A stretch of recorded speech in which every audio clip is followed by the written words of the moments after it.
The lighthouse's beam had long faded away. I had been on the sailboat for several hours, and judging by the sailboat's speed, I was over 100 miles out from shore. Suddenly, I felt a shivering, a chill in my spine, similar to how I felt in the lighthouse when I was being led by the angels. You know the feeling. You get it when you encounter something eerie that you can't explain. Sometimes your soul senses something that your natural senses don't perceive. For me, this shivering usually passes in a second or two, but it kept growing stronger and stronger until tears were streaming down my cheeks. I wiped my face with the back of my hand swiftly, trying to keep my eyes up ahead, my other hand clenching to the mast. The sea hadn't changed in any noticeable way, but I knew that I had crossed into the afterlife. I trembled and tried to breathe deeply. I wish I could explain to you how the atmosphere shifted. It was almost like I woke from a dream. It was more vivid, more real here, like everything had always been rushing by me until now. If I had, instead, taken a boat out to sea in the same direction, I would have sailed for hours and hours and never found myself in the afterlife.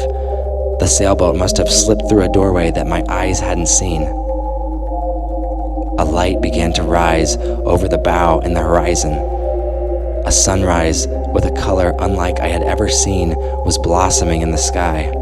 Though my eyes were wide and my heart beat strongly, the next several hours weren't particularly eventful. The light in the sky rose higher and moved overhead. It was hazy, and I thought I was imagining it at first, but land became recognizable far in the distance. My heart raced. It approached slowly over the course of a half hour. I began to make out a vast beach, and beyond that, a thin forest.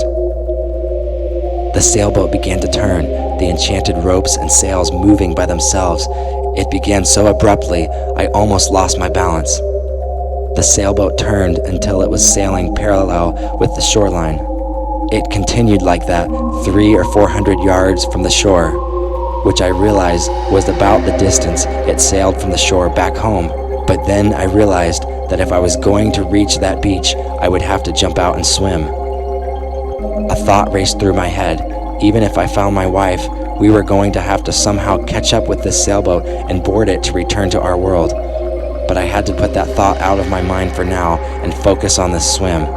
I breathed deeply and slowly for several minutes, then plunged into the waves. The waves pushed me towards shore, but they also smacked against my head, causing me to choke and cough constantly. Sometimes I would barely get a breath before a wave would consume me.